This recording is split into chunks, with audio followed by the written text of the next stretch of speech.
Allez, salut tout le monde, je suis ravi de vous retrouver. J'espère que vous avez passé de bonnes fêtes, que vous vous êtes bien gavés comme c'est de tradition. Et donc, si vous avez un peu de temps entre les deux périodes de fête, moi j'en ai, donc je vais suivre en tout cas les marchés un petit peu. Maintenant, il ne faut pas s'attendre, franchement, à avoir le swing de l'année. Entre ces deux périodes de fête, il va y avoir de très faibles volumes de trading. Donc, vu l'inertie et la faible volatilité, il ne faudra probablement pas s'attendre à des changements assez radicaux dans les dynamiques en place, à savoir aucune dynamique. Donc, très probablement, ça risque d'être complètement inintéressant, mais on va essayer de voir s'il n'y a pas des choses qui peuvent se produire. Et on va parler évidemment du Bitcoin, qui ne cesse de brûler les lèvres de tout le monde en ce moment. Je dis, même mes amis me commencent à m'emmerder avec ça. C'était déjà le cas depuis un moment, mais là, ils commencent à être de plus en plus nombreux et de plus en plus dangereusement positionnés en termes d'état d'esprit typique de la bulle. Voilà. Enfin, on parlera de ça après quand on parlera du Bitcoin. Je vais rester sur ce thème-là. Donc voilà, en ce qui concerne les indices, donc pas s'attendre à des grands mouvements. C'est des rotations sectorielles qui se mettent en place. On le voit bien sur le S&P 500. Vous avez le S&P ici et vous voyez que ça se décorrèle assez facilement. Les secteurs risk-on, entre guillemets, sont un peu plus vendus qu'ils ne l'ont été achetés parce qu'ils ont été achetés juste avant la dernière phase signature de Donald Trump. C'est fait maintenant, hein, voilà, donc c'est terminé cette histoire. Donc il y a eu un dernier petit mouvement risk-on juste avant la signature, et là on voit bien que tout de suite ça se met en mode risk-off derrière. Le gold est acheté, le yen surperforme le S&P 500. Voilà, donc je pense qu'on est possiblement sur le dernier mouvement, c'est-à-dire le switching risk-off, et derrière on va essayer de se diriger vers les supports. Comme les supports sont fragiles, ils devraient céder. Maintenant, tout ça, c'est beaucoup de si. Il faut déjà qu'on se dirige vers les supports. Voilà. Côté indice américain, pour l'instant, on est entre les deux. Il ne se passe rien. Voilà. C'est au milieu d'une zone de non-droit. C'est ni haussier ni baissier. C'est compliqué à trader. On voit bien que côté chinois, ça se reprend un peu. Côté européen, on est toujours en bas. Il n'y a pas encore de cotation ce matin. Mais voilà, c'est en gros ce qu'il faut comprendre, c'est que encore une fois, les indices américains bottent en touche, avec toujours sur le fond cette inertie haussière. C'est-à-dire que, comme globalement tout le monde est un petit peu orienté à la baisse, mais qu'il y en a quand même qui arrivent à se tirer vers le haut, les indices chinois, parce qu'ils ont massivement baissé avant, hein, c'est-à-dire que c'est une reprise technique, mais comme ça monte un peu, Wall Street en bénéficie pour ne rien lâcher une fois de plus, essayer de se tenir le plus loin possible des niveaux de support. Évidemment, dès qu'on va se rediriger dessus, je vous l'ai dit, hein, il y aura une séance de décrochage de sell-off de 2 à 2,5% au moins pour marquer le coup, je pense. Mais voilà, ça peut arriver entre le 25 et le 31, hein, c'est pas impossible. Ça me paraît quand même assez peu probable. Mais bon, honnêtement, cette année, les probabilités, c'était pas vraiment le thème au cœur de l'esprit des investisseurs. C'était même plutôt l'inverse, j'ai envie de dire. Le but était donc de casser toutes les statistiques, les trucs du genre. Voilà, enfin, c'était année record dans tous les sens du terme et dans tous les thèmes possibles et imaginables. Et y compris record de conneries dont on parlera, et on parlera évidemment du Bitcoin aussi un petit peu plus tard. Allez, je vous propose donc de switcher sur les graphiques habituels et on va donc commencer sur le Bitcoin puisque ça brûle les lèvres de tout le monde en ce moment, y compris celles de mes amis qui ne connaissent strictement rien au trading et qui commencent à être de plus en plus nombreux à s'intéresser à ce truc-là et à me débiter tout un tas de conneries toutes plus grosses les unes que les autres, du style il faut acheter parce que ça va monter, parce que tout le monde veut en acheter. Donc c'est de l'argent gratuit, enfin voilà, bref, dès qu'on entend ça dans la bouche de non expérimentés, on sait normalement tout de suite ce qui a la plus de chances de se produire, à savoir un crack. Donc voilà, moi je spécule de plus en plus sur le crack du Bitcoin. Maintenant, on fait pas ça n'importe comment, encore une fois. Je voulais spoiler un petit peu hier soir.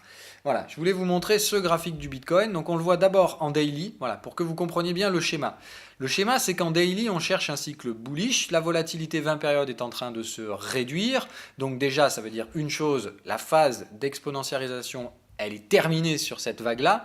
Maintenant, est-ce qu'on vend un écart type baissier 20 périodes? Non. Je vous ai dit, le Bitcoin, il ne faut pas le vendre tout de suite, ce serait complètement débile. Là, on a un signal d'achat confirmé déjà par le momentum sur cette divergence. Bon, il faut que la bougie clôture en l'état, mais ça a de très fortes chances d'être le cas, on va le voir après. En tout cas, de clôturer sur une bougie plutôt haussière. Pas dit qu'on serait ultra boule, mais voilà. Donc maintenant, à partir de là, il y a deux possibilités. Soit on va faire ça, alors c'est rocket mode jusqu'au sommet et on rentre et voilà. Mais pour ça, pour moi, il faut dépasser 22 000. Je vais vous montrer pourquoi. Voilà, de toute façon, maintenant vous avez tous les éléments graphiques qui viennent de revenir à l'écran. Voilà. pour moi, il y a ça. Il y a donc la phase exponentielle haussière, la phase de réduction du momentum et de mise en place des divergences baissières, qui se traduit bien sur le prix, là aussi par une exponentielle inversée dans l'autre sens. Et donc voilà, pour moi ça forme un peu ce truc que j'ai envie d'appeler la tête de fiche, la tête de crétin, quoi. En gros c'est vraiment la zone de trading à débile. C'est-à-dire que là-dedans, si vous voulez acheter, il vaut mieux le faire le plus bas possible. J'ai envie de dire là honnêtement c'est bon, hein, mais on n'a toujours pas franchi de résistance. Enfin on en a franchi une, on va le voir après. Voilà, bref. Soit on se dirige vers le haut de la tête de fiche, on l'éclate, et alors là je vous dis, je sais pas jusqu'où on peut aller, hein, 35, 40, bon voilà, c'est toujours des multiples complètement débiles hein, sur le Bitcoin, donc si on continue à monter, pourquoi pas aller chercher 38, 40, 50. Je ne sais pas combien vaut un Bitcoin, hein, et on ne le saura pas avant qu'il y ait eu un crack. Donc voilà, moi je pense qu'on peut avoir la phase de crack tout simplement si ce momentum qui ralentit, normalement c'est mauvais signe, quand on est dans une phase exponentiarisante, je ne sais pas si ce mot existe mais vous avez compris ce que je voulais dire. Dans ce cas-là, en général, il faut rester. C'est un Ponzi, voilà. C'est un schéma de Ponzi. Donc, il faut que ça monte toujours plus vite, toujours plus vite, toujours plus haut, qu'il y ait toujours plus d'acheteurs pour que ça monte. Le problème, c'est qu'on monte et évidemment, forcément, il y a de moins en moins de volume. Et puis arrive le moment où, justement, on commence à avoir un peu plus de volume vendeur que le volume acheteur. Le momentum diminue et puis le Ponzi s'effondre sur lui-même. C'est ce qui se passe normalement dans un effondrement de bulle spéculative. Donc là, on a quelque chose qui pourrait laisser penser qu'on arrive au bout de la bulle spéculative, qu'on a fait la dernière phase exponentialisante, qu'on a fait la première phase de correction, qu'on remonte faire un dead cat bounce et que derrière, c'est le crack qui suivra avec un effondrement entre 60 et 80%. Voilà ce que ça sous-entend, entre guillemets. Maintenant, attention, hein, jusqu'à preuve du contraire, si on franchit la résistance, c'est que c'est de nouveau haussier. Donc ça veut dire qu'il y a une zone dans laquelle on peut tenter des shorts, ça ne veut pas dire que c'est déjà gagné pour les shorts, et encore moins qu'il y a déjà des signaux de vente. Voilà. Là, il faut être certain que s'il y a des signaux de vente là-dedans, il faudra les prendre. C'est ça que je veux dire. Par contre, si on arrive là-dedans, qu'il n'y a pas de signaux, que c'est bullish, qu'on refranchit toutes les résistances une à une, laissez monter le Bitcoin. Moi, je pense que maintenant, c'est trop dangereux d'être à l'achat. Je pense qu'il faut être sorti du Bitcoin, ou si ce n'est pas encore votre cas, comme je l'ai recommandé à mes amis, c'est dès qu'on arrive sur les zones où moi je vais chercher à vendre, il faut sortir. Voilà. Il faut sortir au moins tout, enfin au moins 60%. Garder un petit fonds de portefeuille si vous voulez vraiment jouer la bubule. Mais il faut vraiment ne plus risquer rien du tout et franchement même être sûr d'avoir un gain garanti. Si on remonte à 17-18 000, il faut prendre un gain et accessoirement laisser filer un petit peu si jamais on repart pour une dernière phase complètement folle, au cas où, pour que vous soyez dans la charrette, si c'est ça qui vous plaît, parce que c'est ça au final qui intéresse tout le monde dans le Bitcoin en ce moment, c'est comme ça bouge, il faut en être, vous voyez, c'est ça un peu le truc, mais quand c'est les particuliers qui veulent en être, avec des petits volumes merdiques, parce qu'un particulier, voilà, moi mes potes, ils mettent 500 000 euros dans le Bitcoin. Voilà, quand derrière, en face, un jour, vous allez avoir un fonds d'investissement qui va dire, bon, allez, moi j'en ai plein le cul, on va vendre ce petit monde, je vous mets 2-3 milliards. Voilà, bon, ça va, vous comprenez le rapport de force. Même chose, parce que là, en fait, pourquoi le Bitcoin il tombe depuis un moment, c'est parce que les vieux anciens porteurs commencent à chercher à distiller un petit peu, c'est-à-dire à prendre des bénéfices, quoi. Et quand vous avez des gros, avec des gros volumes en Bitcoin, qui commencent à prendre un peu des bénéfices, et qu'en face vous avez que des petits particuliers qui achètent, là c'est pareil, ça crée des déséquilibres de force, et très clairement, ça fait des grosses baisses comme on vient de voir là. C'est-à-dire que dès qu'il y a des gros qui essayent de vendre un peu, il n'y a pas suffisamment de monde en face. Donc attention, voilà, on est peut-être sur cette phase fin de Ponzi. Donc voilà, en tout cas, on est dans cette phase trading de fifiche. Donc si on vend, on essaie de vendre le plus haut possible et sous une résistance, pas n'importe comment, et avec des signaux uniquement. Et si on vend pas, en tout cas, on achète, mais on sécurise sous une résistance sans spéculer immédiatement sur un franchissement du sommet. Ça risque d'échouer avant, et si ça échoue avant, c'est ce qu'on appelle un dead cat bounce, et ça précède généralement une phase de crash sur un marché qui a été exponentiarisé. Voilà.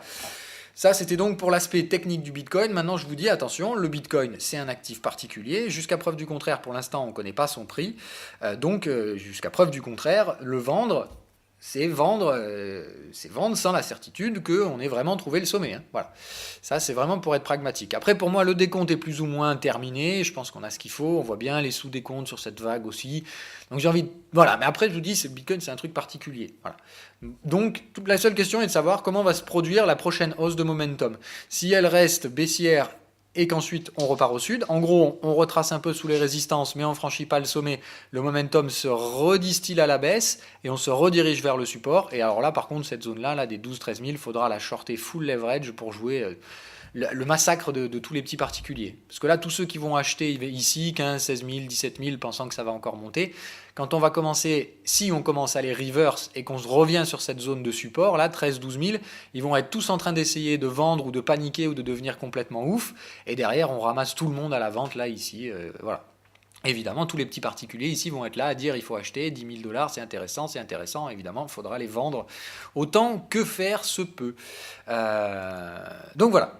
Allez, ça donc c'est mon schéma sur le Bitcoin. C'était donc pour vous dire qu'en daily, si vous êtes pragmatique, on constate bien le fait qu'il y a un support bullish sur un écart type baissier à 20 périodes et théoriquement, jusqu'à preuve du contraire, dans une structure de fondement de bulle de marché, il y a toujours ce dead cat bounce. Donc, il y a une logique qui fait que les prix peuvent sans problème remonter. Maintenant, on retourne sur l'aspect technique en horaire, c'est donc le graphique que je vous ai mis hier, et on regarde ce qu'il y a. Voilà. Exit sur un sommet, bullish versus bear, donc là, neutralisation de la tendance, et boum, breakout. Ça veut dire que ça a été net et précis et sans bavure, on n'a pas rangé 3 heures. En gros, ici, c'est passé vendeur, et les vendeurs ont tout de suite pris la main. Voilà. En 2 cycles, ils ont fait un breakout baissier, et ça a tout de suite devenu moche. Voilà, breakout baissier, on vient chercher la target, on remonte un peu, on reteste le break, tout de suite des vendeurs, on se met à valider le break. Donc à partir de là, ici, si vous étiez acheteur, vous étiez complètement out et complètement débile. Voilà. À partir de là, il n'y a plus un seul signal acheteur, que des signaux vendeurs, tous à chaque fois confirmés au momentum. Bear, ici, fallait vendre. Donc en plus, ça veut dire qu'il y aura une forte résistance sur cette zone de prix ici, puisqu'il y a des vendeurs qui ont vendu là, donc ils vont forcément tenir les prix au maximum en dessous de ce truc-là. Ici, même chose, divergence, bear, donc c'est confirmé à la baisse. Donc c'est pareil, c'est un signal de vente qui est confirmé.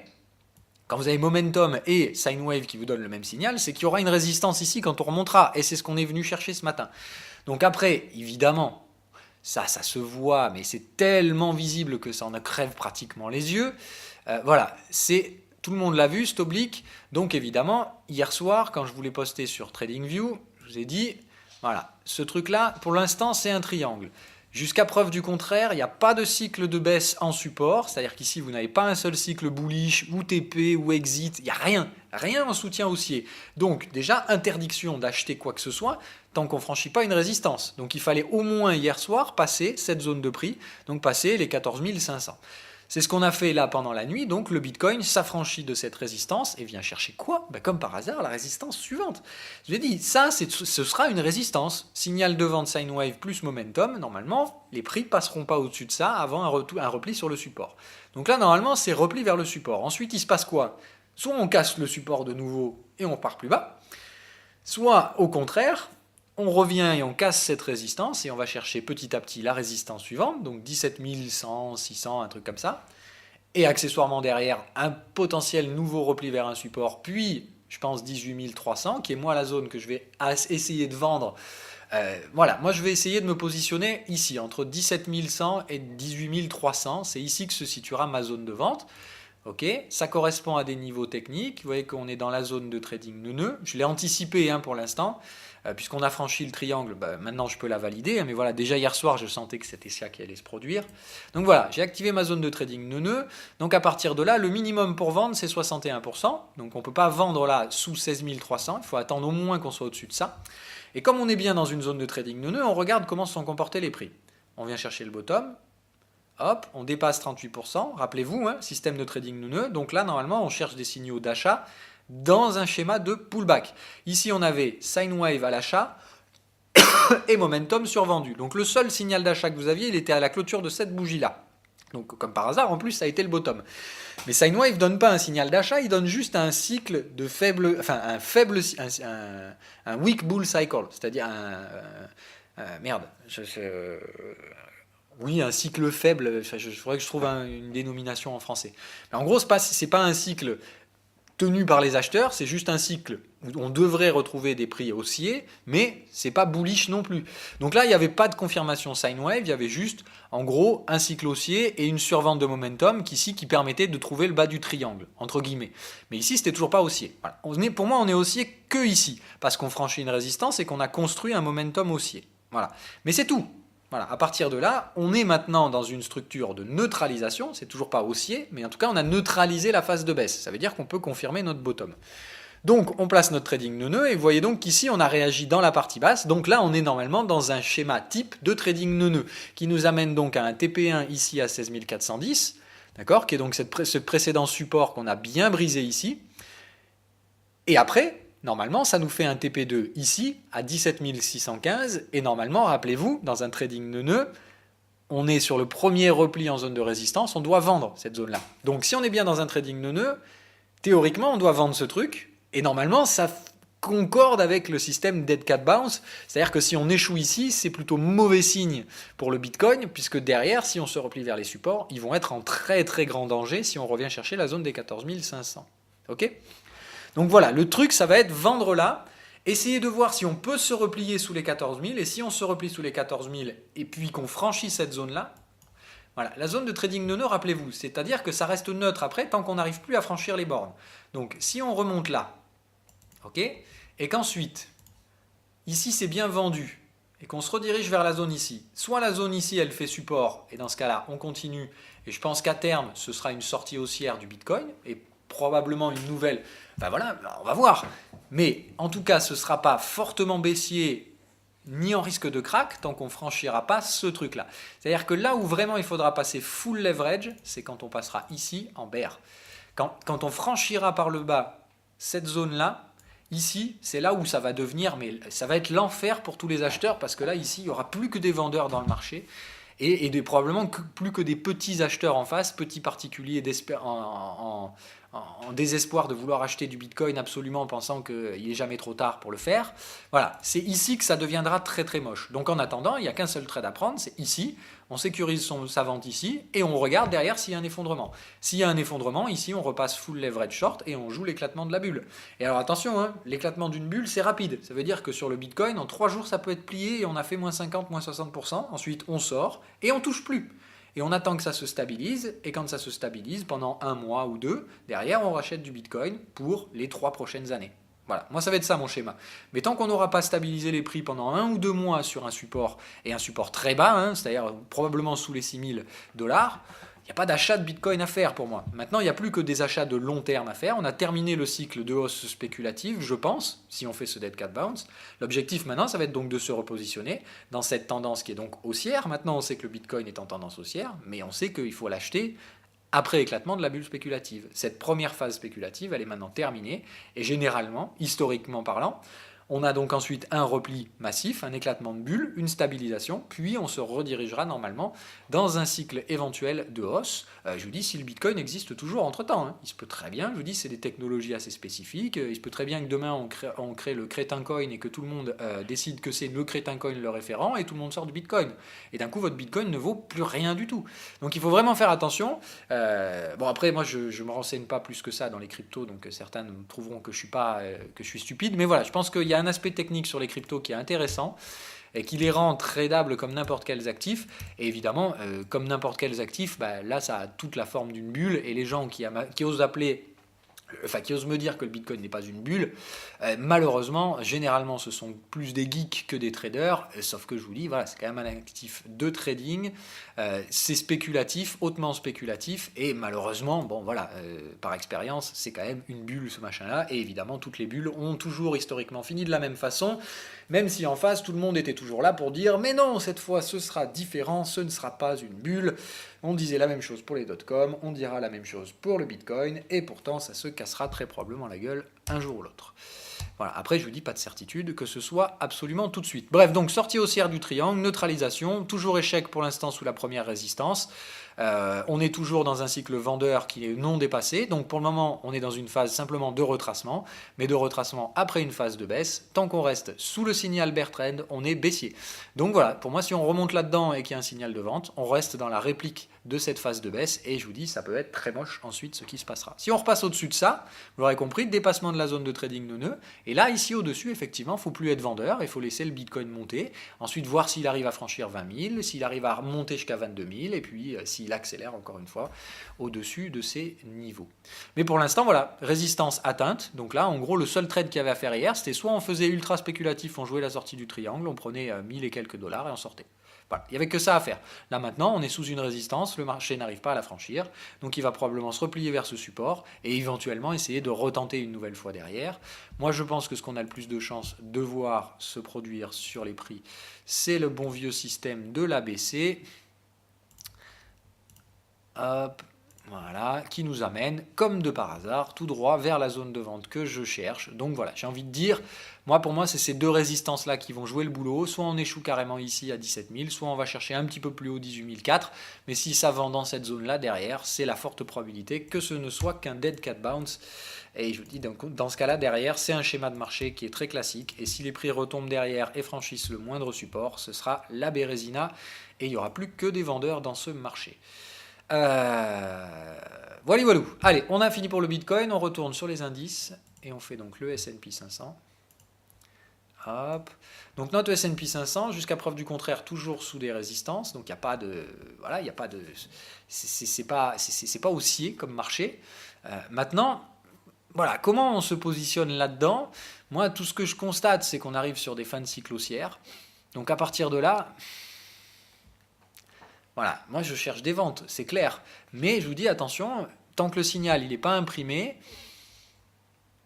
on peut se remettre à franchir cette résistance. Pour moi, tant qu'on reste là-dessous, ça reste baissier. Pour l'instant, vous voyez que ça rejette, mais absolument. Cette zone-là, c'est juste les deux mèches là. C'est-à-dire qu'en fait, ici, comme on a fait un harami baissier, j'ai juste mis la zone de vente sur la partie méchée, et vous voyez qu'on n'a jamais réussi à réinstaller de la valeur là-dedans. Donc jusqu'à preuve du contraire, tant qu'on reste baissier, tant qu'on reste là-dessous, c'est baissier. Enfin, c'est baissier, c'est au moins neutre. Et on a une potentialité de pouvoir générer un peu des baisses là-dessus. Maintenant, tant qu'on franchit, même chose, regardez comment se comporte Sine Wave. Il est toujours là pour vous dire, le dernier signal qu'on ait, c'est un signal bullish validé au momentum. Donc jusqu'à preuve du contraire, tant qu'on ne franchit pas ce support, ça reste haussier. Voilà. Ce qu'on voit par contre, c'est que ce n'est pas bullish, parce qu'on a tenté un break haussier ici et que ça s'est fait ramasser la tronche assez facilement derrière. Donc en gros, c'est ni haussier ni baissier, mais comme on vient de tenter un break haussier et qu'on l'a raté, très probablement, la suite, c'est la tentative d'un break baissier, qui devrait nous amener au moins, je pense, jusqu'au 2670.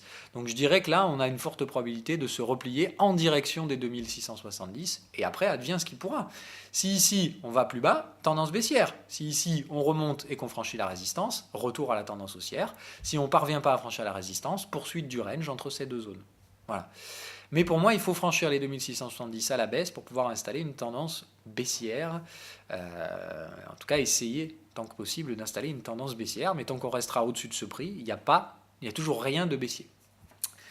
Voilà, j'essaie de regarder s'il y a d'autres choses qui peuvent être intéressantes dont il faudrait qu'on parle. Tiens, le gaz ce matin qui arrive sur une échéance. Donc on va voir ce qu'on peut en tirer de ce petit gaz. On va voir ce qu'on peut en tirer. Bon, c'est pas inintéressant, ça gape à la hausse, mais bon, juste avant l'expiration. Donc comme je vous dis, j'aimerais bien qu'on vienne chercher là, qu'on revienne chercher le support après l'expiration, et qu'on se positionne donc sur la prochaine à la hausse. En tout cas, moi, c'est ce que je vais faire. L'euro-yen qui parvient toujours pas à franchir sa résistance, et attention à l'échec là où si ça tombe, ça va faire très très très très très très mal. Donc vraiment, toute prudence nécessaire sur cet actif. Ça peut être très très très très moche ce qui pourrait se produire là-dessus. On est en train de switcher bearish en plus. Voilà, donc voilà. Toujours en tendance haussière, donc il faudra basculer sous les 132 pour que ça devienne baissier. De toute façon, vous voyez que c'est la médiane du range. Donc si on se replie en médiane du range ici, derrière, c'est le contre-pied baissier. Mais c'est ce qui est donc en train de se profiler sur l'euro-yen. Moi, je suis déjà bien exposé là, donc je ne vais pas remettre de cartouche tant qu'on est sur la zone spéculative. Mais évidemment, ce serait bien d'avoir un échec et un repli une nouvelle fois. Là, quand même, ça ferait 4 rejets baissiers sous le 61% mensuel. Au bout d'un moment, si on baisse, ça va être assez directionnel. Mais comme toujours, je vous dis, le timing est dicté par les marchés américains et pour l'instant, ils n'ont toujours pas envie. La UDNZD, normalement, ça doit réactiver un petit peu. Non, bon, c'est plutôt mou. Mais ça se dirige gentiment, tranquillement vers des niveaux de résistance. Donc un petit peu de patience. Je dirais que de toute façon, tant qu'on ne sort pas du canal, il n'y a pas de hausse ni de signal de hausse à proprement parler. Il peut très bien y avoir un repli supplémentaire. En l'état, bon voilà, moi je dirais patience. Et lorsqu'on sort du canal, essayez de se remettre sur des directionnels haussiers dans le sens de la tendance précédente. Mais pour l'instant, c'est moumou. On a fait plus ou moins le tour, hein. Les actions américaines, je pense que je reste sur ce que je vous avais déjà dit sur les jours précédents. L'US Oil, ça m'intéresse toujours pas, même si ça reste bien boule, hein. Voilà, on est en train d'essayer de franchir le truc, pardon, la résistance. Donc voilà, je pense qu'on essaie de jouer à la phase pullback to end of trend. Donc un peu de patience pour l'instant. Moi je dirais qu'il faut rester non exposé à ce truc-là. Ça essaye de grinder, mais ça peut très bien voilà, vous refaire un moins 3% en une journée sans trop de soucis. Il suffit que les US tombent de 3% et derrière les comos seront vendus. Enfin, les comos liés à la croissance seront vendus. C'est-à-dire que derrière, évidemment, le gold, lui, devrait très probablement exploser. Là, voilà, on se dirige gentiment vers la première target du gold. Voilà, bah, on y est. Voilà. Donc 1280, c'est plus ou moins fait. Donc voilà, installation d'une tendance haussière. Donc on attend maintenant qu'il y ait des signaux de prise de bénéfice, donc attendre un repli, puis une prise de bénéf, donc probablement vers les 1280, et voir si on peut arriver à glisser plus loin que ça ou non. Voilà, en tout cas, on a un momentum qui est en train de se construire à la hausse, donc maintenant il faut acheter les replis, évidemment. Voilà, donc moi j'ai tous les signaux qui m'intéressent. Donc là, overload, normalement, c'est le signe d'un marché qui pourra aller plus loin, c'est-à-dire d'un marché qui va pousser à la divergence. Donc théoriquement, j'ai envie de dire qu'on peut briser les 1280, peut-être aller 1290 pour une prise de bénéfice. En attendant, moi pour l'instant, je reste à l'achat sur le gold et j'ai pas trop d'inquiétude là-dessus. Donc voilà, ce qui m'intéresse, c'est la prochaine échéance de gaz, prendre un profit sous résistance sur le gold, rester à la vente sur les indices, mais modérément et patiemment. Et voilà un peu tout ce que j'ai à surveiller entre ces périodes de fête. Et donc le Bitcoin, voilà, j'espère ce retracement du Bitcoin sur des niveaux intéressants pour essayer de commencer à envisager des ventes s'il y a des signaux intéressants. Voilà, bonne fête à tous, bon 31 si on ne se reparle pas d'ici là. Et on se revoit dans ce cas-là 2018 et donc prêt pour cette nouvelle année et de nouvelles bonnes choses à faire, j'espère, en trading avec, on l'espère, le retour de la volatilité.